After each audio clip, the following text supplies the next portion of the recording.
मेरा नाम है अजीम अहमद और आप देख रहे हैं अकाउंट्स इन्फॉर्मेशन।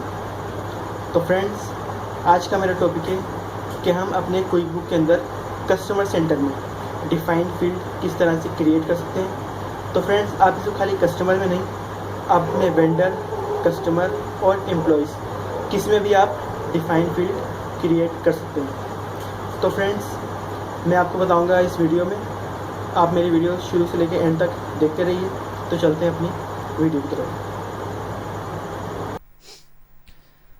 तो फ्रेंड्स, आप अपनी क्विक बुक ओपन करें और इसमें आपको कस्टमर सिलेक्ट करना है।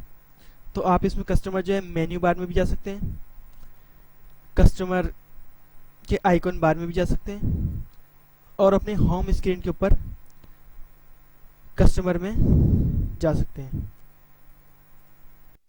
तो फ्रेंड्स, आप कहीं पे भी क्लिक करें किसी भी कस्टमर के ऊपर, आप पहुंचेंगे सिर्फ इस लिस्ट के अंदर।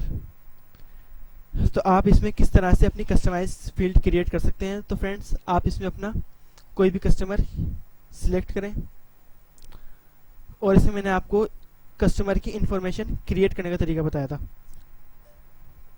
फिर आप जाएंगे एडिशनल इन्फो के अंदर। एडिशनल इन्फो में आप देखेंगे कस्टम फील्ड का एक ऑप्शन है। तो आप डिफाइन फील्ड के ऊपर क्लिक करेंगे। तो इसके अंदर आप देखेंगे setup custom field for names. तो आप इसके अंदर कुछ भी चीज़ सिलेक्ट कर सकते हैं, फॉर एग्जांपल सीमेंट, स्टील या फिर बर्थडे वगैरह। आप अपने कस्टमर, वेंडर या एम्प्लॉयज़ को खुश करना चाहते हैं, इम्प्रेस करना चाहते हैं, तो आप उसके अंदर बर्थडे भी सिलेक्ट कर लें। तो जिस चीज़ के अंदर आपको ये सिलेक्ट करना है, तो आप इसके अंदर टिक करते चले जाएं। तो आप कस्टमर में सीमेंट, स्टील और बर्थडे सिलेक्ट कर लें और बर्थडे जो है आप अपने वेंडर और एम्प्लॉयज़ के अंदर भी सिलेक्ट कर सकते हैं। तो आप ये तमाम चीज़ें सिलेक्ट करने के बाद, तो फ्रेंड्स, इसमें आपको साइन का टिक करना लाजमी है, वरना अगर आप ये टिक नहीं करेंगे तो आपकी कोई भी चीज़ इसमें क्रिएट नहीं होगी।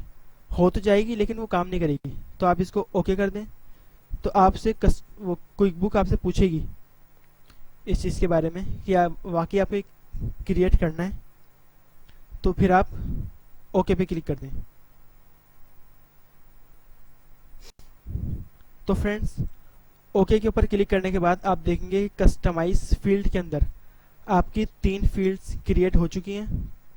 तो फिर आप सीमेंट में कुछ भी अपनी तरफ से XYZ सीमेंट्स, और स्टील के अंदर ABC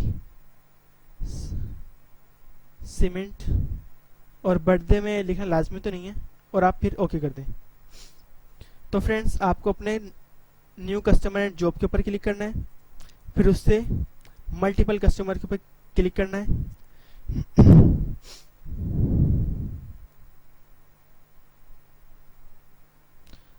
तो फ्रेंड्स, इसके अंदर आप देखेंगे कस्टमाइज कॉलम के अंदर आप क्लिक करेंगे। तो फिर आप देखेंगे कि सबसे लास्ट में आपकी 3 फील्ड्स क्रिएट हो चुकी हैं, स्टील, सीमेंट और बर्थडे वगैरह। तो उसको आप ऐड करते चले जाएं एक एक करके, फिर आप उसको ओके कर दें। तो फ्रेंड्स, ओके करने के बाद आप अपने इस पेज के अंदर लास्ट में देखेंगे कि आपकी 3 फील्ड्स क्रिएट हो चुकी हैं, सीमेंट, स्टील और बर्थडे।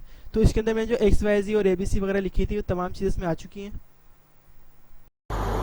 तो फ्रेंड्स, इस वीडियो में मैंने आपको कस्टमाइज फील्ड यानी कि डिफाइंड फील्ड क्रिएट करने का तरीका बताया है। और अगर आपको इस वीडियो के हवाले से कोई बात पूछनी हो यानी कोई बात आपको समझ में नहीं आई है तो आप मुझसे कमेंट्स में लाजिम पूछें। और अगर आपको ये वीडियो पसंद आए तो आप ये वीडियो लाइक करें, शेयर करें और सब्सक्राइब करना ना भूलें। तो फ्रेंड्स, मिलते हैं अपने नई वीडियो के साथ। जब तक के लिए अल्लाह हाफ़िज़।